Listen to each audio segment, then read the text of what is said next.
Désormais, bino boye bien très bien que la passion nabiso, voilà pourquoi tu as toujours wana pona kosele la bino musala ndenge bolingaka. Ba maman boa kitoko yo wapi to préféra bino quel boule magali le bandi. Bonsoir.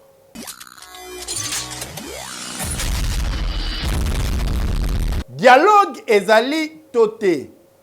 Yangonde poussé équipe rédactionnelle y a quel boule mag to réfléchir sur ba déplacement ya mokonzi mboka deux fois en Angola pe na Togo entre-temps Batata Episcopo ya 5 bazali déjà annoncé mercredi Oyo Nangola pour Bayambama et pas ya président Joao Lorenzo. Entre-temps, Koto yo Patrick Mouya ya pona compte ya gouvernement lobaki soki dialogue.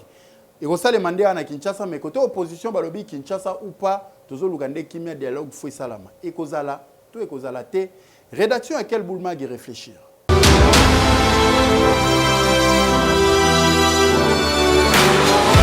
On dirait sur le dialogue po bwebi que depuis mokonzi mboka Félix Antoine Tshisekedi Tshilombo akitaki kuna na Angola na date ya le 4 janvier 2026 tangu kaka to fete bona ne boingingo facha kenaki kuna na Angola pona kosolola na homologue na ye facha zonga kate azongi tangu kaka yebo bondi melanga ba source belé na ba bureau politique belé balobi ke na kati kuna mingi parmi makamba solo laki li solo ya dialogue pe ebetamaki après quelques temps bondi melangai Patrick Mouyaya Oya Zali Bongo, ministre ya communication et média pe porte-parole ya gouvernement na briefing de presse asala ki organisaki devant ba confrère na biso pe li solo ya dialogue o ezanga ki te Patrick Mouyaya précisaki bien que fachanga ninenge bomona ga wana pona dialogue aboya na été yoka communication oyo. Lorsque nous attirons votre attention de manière régulière sur la propagation de fake news et de la désinformation qu'on appelle poison rwandais,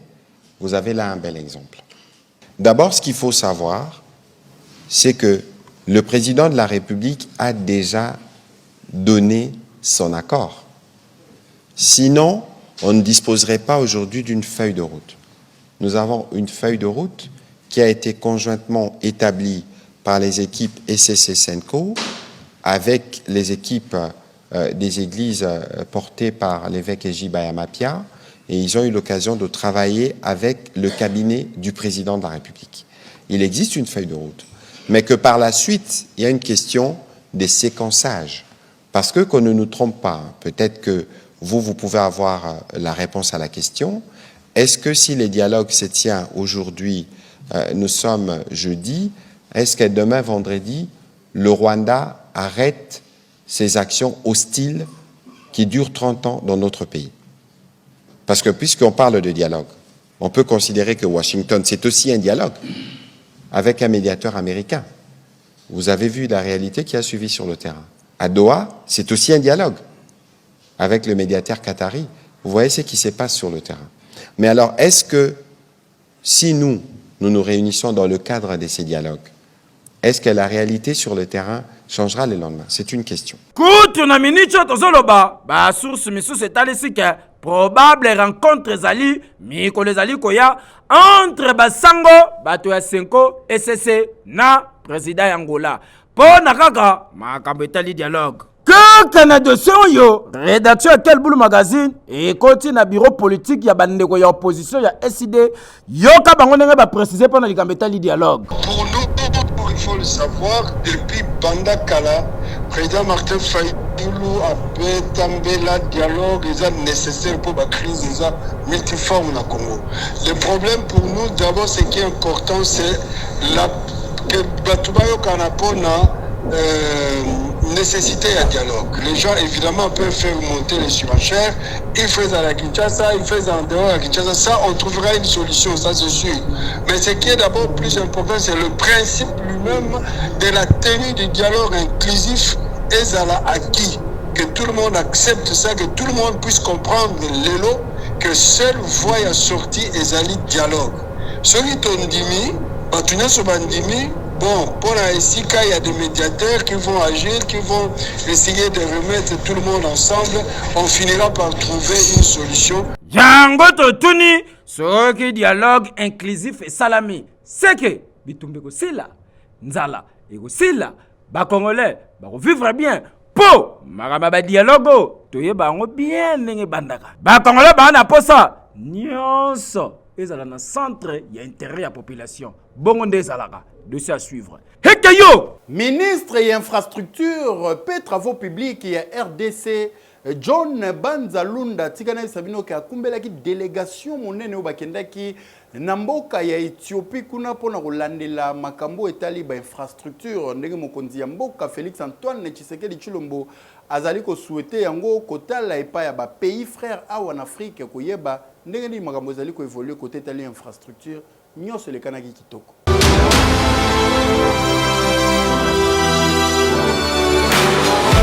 Ministre et infrastructure, paix travaux publics, ITP en sigle, Excellence John Banzalunda, akumbelaki délégation congolaise munene, na mboka ya Éthiopie en mission d'État. Awezalaki question ya ko s'imprégner na modèle ya Éthiopie na makambotali infrastructure. Bondi melangai ke Excellence John Banzalunda azalaki accompagné na conseiller spécial ya chef de l'État Joe Dumbi Kabangu pembeni na etomonaki DG ya ACGT, DG ya Foner na oyo ya OVD bango pe bazalaki na kati ya délégation oyo. Awa masolo entre ministre et infrastructure ya RDC na oyo ya Éthiopie evandaki mingi na oyo etali mécanisme oyo permettait Éthiopie à financer et à réaliser ba grands travaux na makambotali infrastructure na mboka na bango et surtout na fonds propres na bango moko. Awa ndimelanga ike ba solo laki lisolo ya barrage ya Renaissance oyo finança à 100% ba travaux mingi oyo esalema awa na mboka ya Ethiopie banzela kitoko oyo omona awa etongama nde na mbongo ya gouvernement éthiopien. Pe na makambo etali banzela ba réussir koleka de 27 000 à 100 000 km ya banzela oyo basi batongi déjà. Ba autorité éthiopienne bacha en avant rôle central ya ba entreprise locale pour na exécution ya ba marché public pe lisusu importation ya coordination na makambotali ba institution. Séance ya travail et technique esalemaki awa oyo esika ba abordaki ba instruction ya ba marché pe lisusu balobelaki procédure ya attribution ya ba marché ndenge ni nesengele salemaka planification ya ba projet surtout wana ezangaki te na logique ya partage d'expérience entre pays frères awa na kati ya Afrique. Awa Excellence John Banzalunda bakisalaka ye cantonnier ya mboka asololaki pe na ministre ya affaires étrangères ya Éthiopie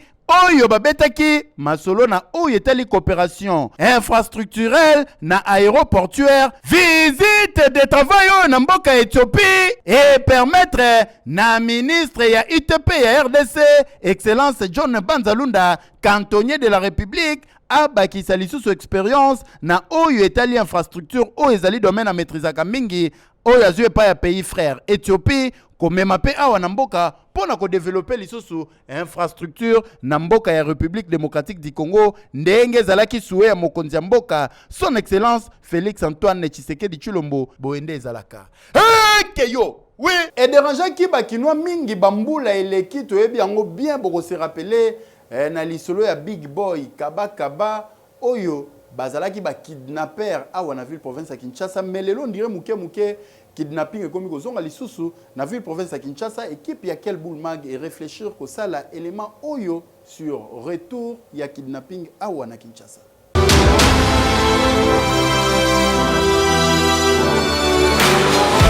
Lisolo ya dossier kidnapping na Kinshasa tala papa maman mikolo soko zotambola zalaka éveillé.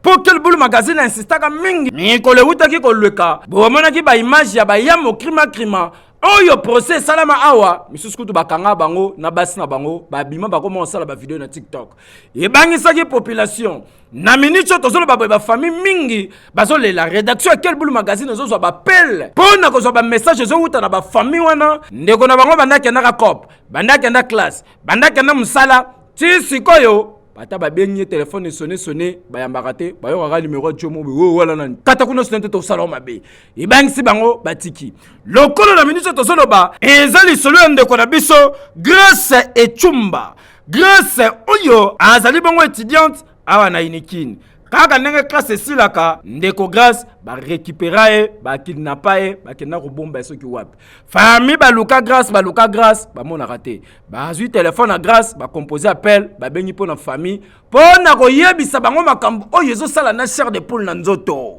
Allô papa.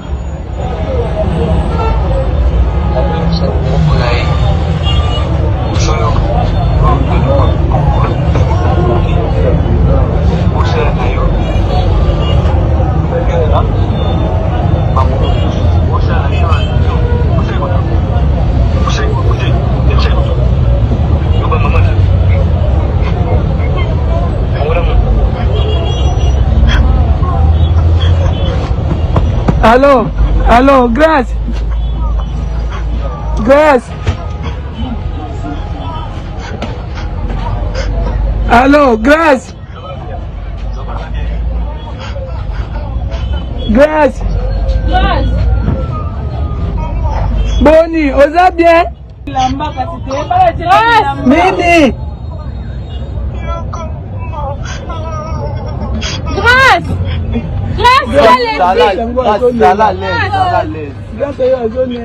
Ba mama na bandeko ya grâce bazokoka te na somo bazoyeba te eta oyo mwana na bango azaleli misusu bazotuna baquestion mena émotion nyonso mpona kolela. Grâce loba na yoka Gracia.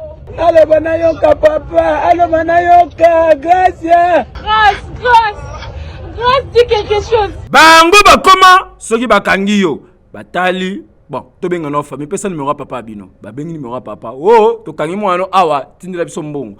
Soko sali ba je ya théâtre muyombe goshite. Ba rolakisa o pena kanai. Ti après quelque temps, ba bomindeko ba yo bwaka ye. Yango quel boule insister na ba konzi. Ba renforcer ba mesures sécuritaires. Po na minute yo population zo vivre en inquiétude. Transport ezalaka déjà passe. Mutabimi musala agozonga ne penda ko maleme donc 0 heure ko betele na nzela. Ala la wapi akuta ne be kiraba nana. Pardon badi. Era kanini. Heke yo tokende na territoire ya Djougou précisément na province ya Ituri kuna ba milice topé ba rebelle ya CRP parmi bango quelques-uns ba déposer mandoki balobi embadi tobona biso makambo to rejoindre ba FRDC pe to yoki appel lancé à ba autorité to tiki makambo ya minduki.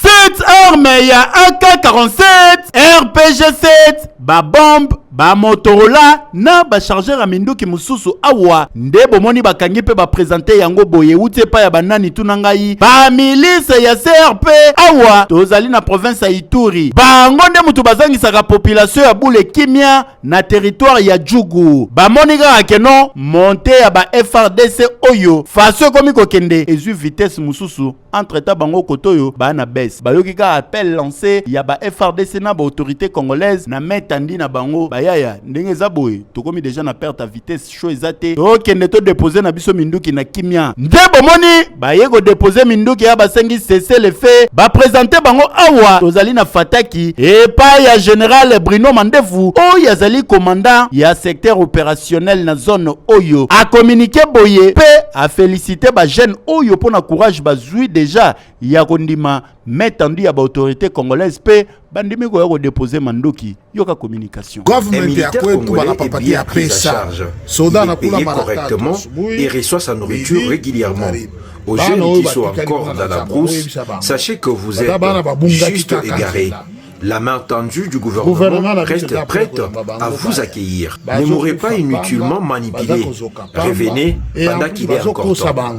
Tala, yo mutozana luna zamba na ba CRP ozo continue ko chamu makasi ozo cha kiteti tango ko yindela yo mokondo ko yeba sona otaba ninga bango yo ba déposer déjà minduki boyi na bango ngambu po monter au FRD Sazui en tout cas vitesse oyo to lukelango kombo nyonso to oyo pe ezo salema na ba effort ya gouverneur militaire Kasha Malubo ya Johnny o betaki déjà loboko na mesa alobi jamais plus jamais na province ya Ituri ki miande ko kota population ba ko vivre normal boyinde zalaka FRDC musala kitoko yo what keyo we ayebanaki mingi ana Kinshasa comme guérisseur des hommes ndenge babande ko benga yeo atritaka bana mibali po bazala na bopikiliki bokundu banzoto ndenge balobaka docteur Kintingi akufi na tongo ya lelo. Équipe ya quel boule mag pour vérifier information autokitaki na domicile na ye kokutana na mwasi bana famille bandeko na ye koyeba ya solo akufi pe nini bomi yeba détail na reportage signé Merlin Touache.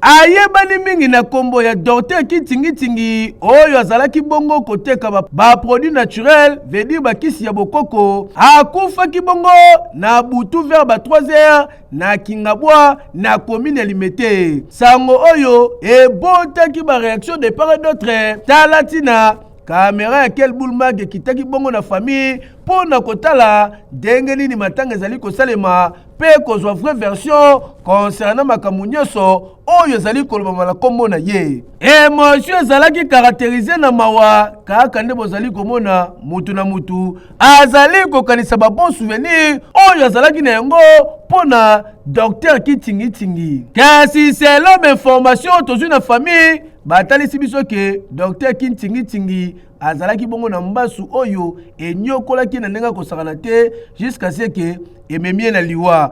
Kasi contrairement na bilobela nyonso oyo ezali koloba na réseaux sociaux ke azali na hôpital ya Kitambo azali na morgue ya Kitambo famille balobi lokuta azali bongo na morgue ya Saint-Joseph yoka communication.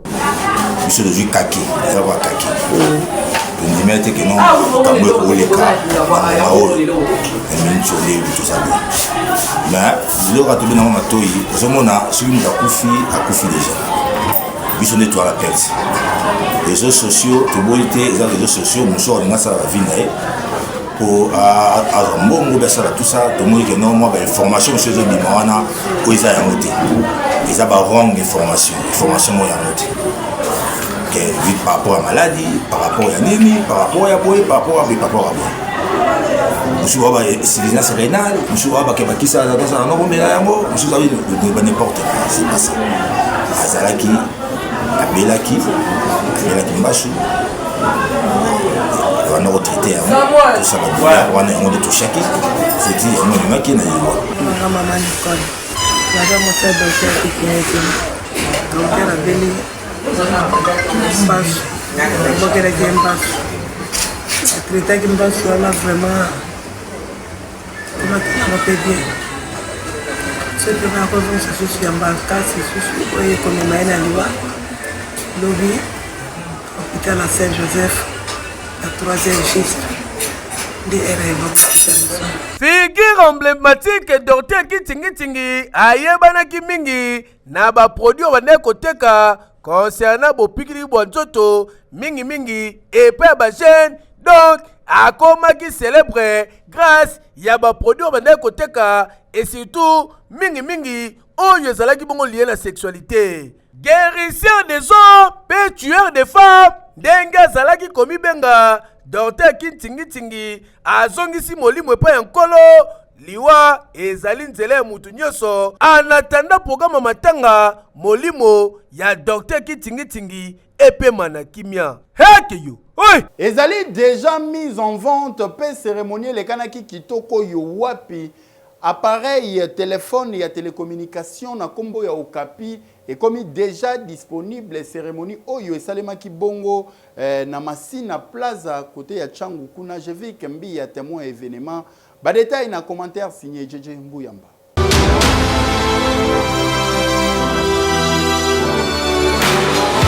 Lelo ba Congolais ba koma fier ya kozala bongo na téléphone oyo ezali bongo fabriqué na Congolais à la personne ya professeur Jabele Mongo ezali bongo marque Okapi rien envier na ba téléphone oyo esalema na ba continent misusu yango po na ko permettre bongo na bana Changu baye ba ko se procurer na téléphone marque Okapi nde ba tie en place shop Okapi oyo awa na plaza immeuble oyo ezali bongo na Masina sur boulevard Lumumba. Botala bino moko cérémonie officielle ya inauguration et salemi na présence ya batu ya ndenge na ndenge bourgmestre ya Masina représenté na monsieur Eric Eloka. Après avoir kosa la présentation ya téléphone Marc Okapi nde baye kosa la visite ya kotala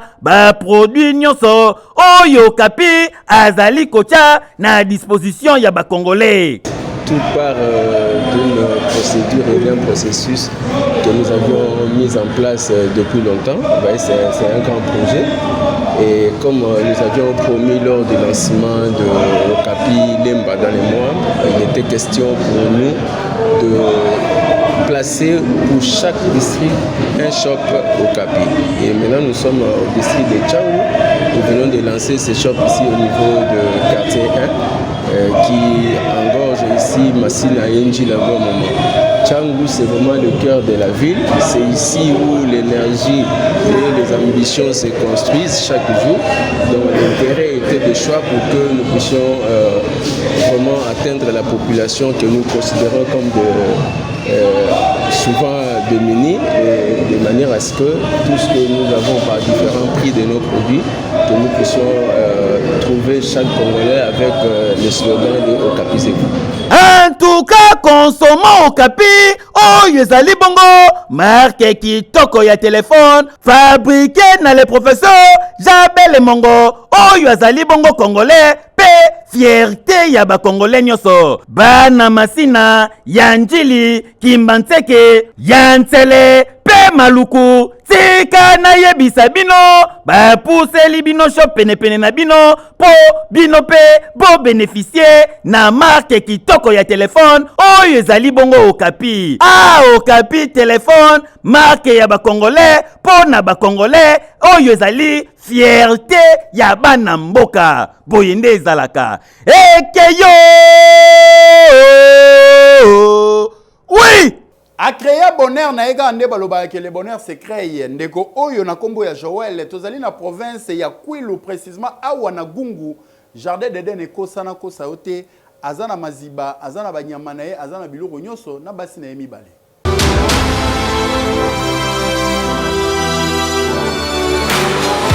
Yebi ke lengo Adam monaka na jardin d'Eden tala bato musu baza profiter na vie wana senti pena suka na feeling ndeko na biso mobali oyo comme na Joël équipe ya quel boule magazine kiti awa na kati ya village Motundu tozabongo na Gungu na province ya Kwilu pona kotala ndeko na biso nga vivaka soki ka soso beti kokoriko ndeko na biso mobali oyo Joël Yohana Bimi asana un jeune garçon mazana bane ana ba combien 9 ndeka bible lobi tondisa mokili ndeko Joël kote kuna yoka maloba nzambe do yepe na chaque mois atondisaka jardin mobimba bozomona beloko jardin de deux tika lika nyoka ya pakosa mais a nyoka ya te po ndeko Joël yemo za ekenge yena bana na ye musana bango kaka nenga bamona musala ya Adam bango bilanga pêche élevage Tanga déjà à côté Zamba abani ko buka biloko na mike ce qui 12h ekoki azui bana na bango nyonso nefuti na kati lizibe wow ba bandi ko pepa ba pepi mbisi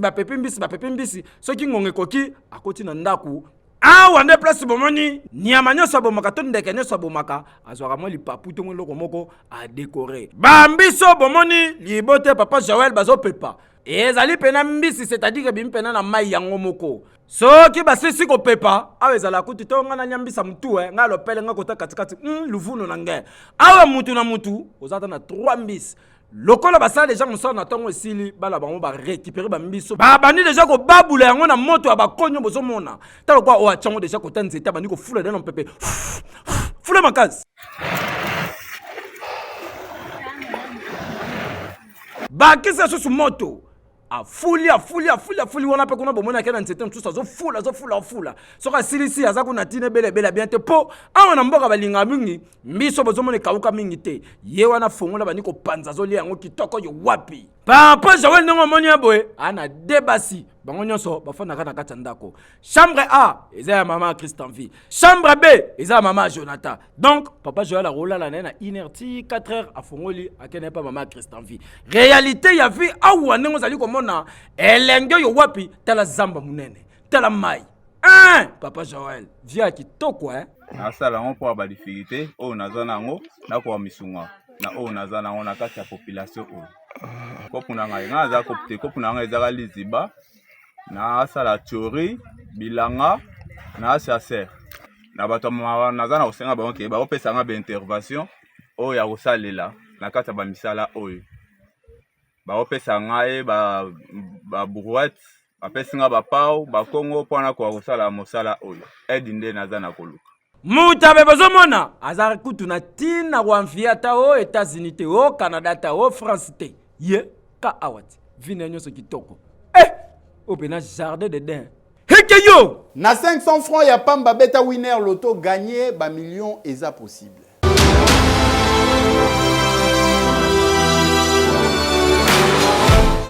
Les lotos colata makasi. Souka. Il y a des jours comme ça. Bienvenue chez nous. Vous avez de belles choses, hein? Oh my God, c'est joli. Mais écoute. Waouh. Ça me va. Ça va? Ça va? Tu as tout pour faire rêver. Madame. Oui, monsieur. Ça c'est à combien? C'est à 1200. Hein? Chance na la tête pantalon. Chance. Maman, ibungo yanga binkuto izal combien? Oui, sa collection Kala, mais ça na 1300. Ah, yampi na yuki murunge. Madame, ça c'est à combien? Mais papa, où est sa nouvelle collection, hein? Et ça na $2300. Ah bon?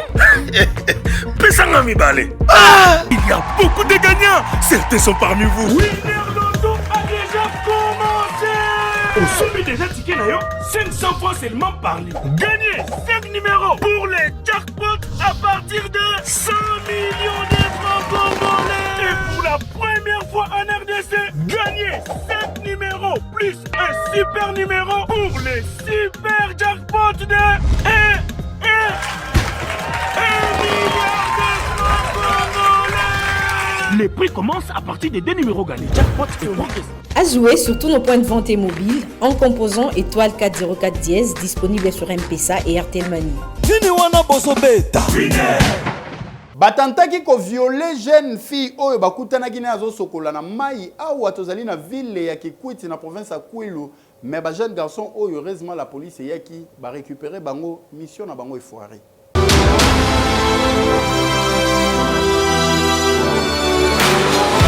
Soki intervention rapide à la police te ndemawa jeune fille ozalaki ciblé et pas ya bana mibali mibale bomoni batelemi awa nda se retrouver déjà héros en hôpital po balingaki ba violer ye soki pe balinga ba memeka na kati ya mai kota zalaki soki na kati ya zamba elingaki ye bana sima awa tozali na ville ya Kikwit na province ya Kwilu précisément na commune ya Lukemi jeune fille ngada bandaki na ye ko sukola na mai kaka ndenge zalaka atalaka ba garçon ba ye premier soin bazuye bilamba ye pe na kanda wana akateli bango lingala oyo akatelaki bango na ba jeune garçon ba kokite mbala moko komi ya menace la police ya Kikwit aussitôt alerté ba kiti ba récupérer des jeunes garçons oyo bon et bon tala mususu choko tala mususu awa lenga kokanisa soki innocent moko bonzoka ezaki cop na bango mibale po ba violer mwana mwasi ya bato mais yako kamo ezali ke ba yepe na la police ba yeli suko sala désordre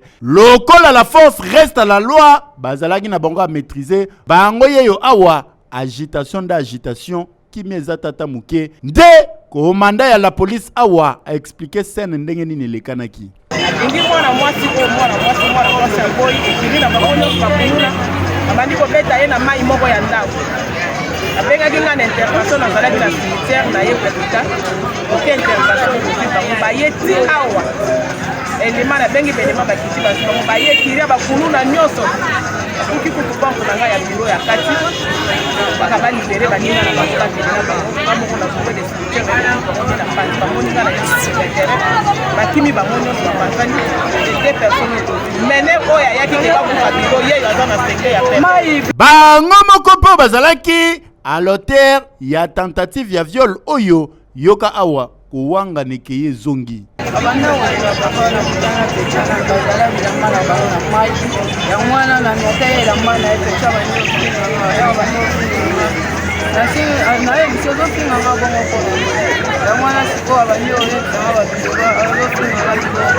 awa ezosenga kofelicite professionnalisme ya la police parce que basali face na fait oyo ya mabe elingai kokoma awa mpe baintervenir sitôt basauve jeune fille oyo azalaki épargne même na baimage me bana mibalo nde bazwami boye déjà komona bango bara bato mabe esengeli barépondre devant bafe na bango bwana bino mpe pas mal okotelemisa mpe tanti na nzela osololi ne eko mobali me ekoluka koviole boye mabe makasi bwana bagene alaka nini ya normal te keyo oui Page rose, na quel boule mag ya lelo tikana bisabino ke Madame Rifine Makuba Disasi depuis Canada azo souhaité joyeux anniversaire na mobali na ye molongani na ye motema na ye monsieur l'inspecteur Disasi Amisi Didi 4 fois papa depuis Yema kuna na province ya Congo central na frontière ya Yema na Congo central abotama mokolo ya lelo monsieur l'inspecteur Disasi Amisi Didi 4 fois par an o abotami mokolo ya lelo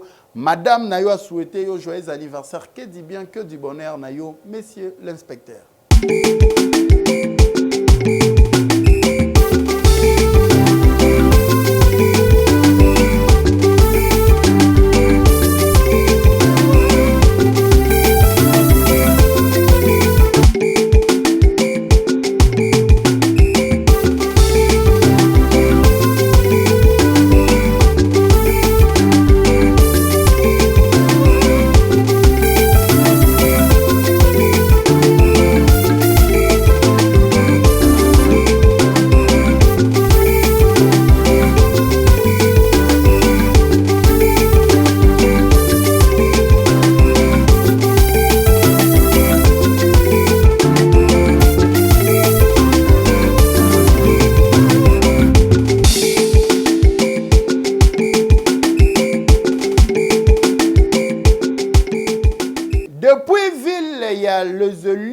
Toza kuna na mboka ya France awa tozo souhaiter joyeux anniversaire na madame Véronica Vikambele ye pa botama mokolo ya lelo oyo to souhaiter que dit bien que du bonheur équipe Mumba ya quel boule mag souhaiter joyeux anniversaire madame Véronica Vikambele depuis France joyeux anniversaire.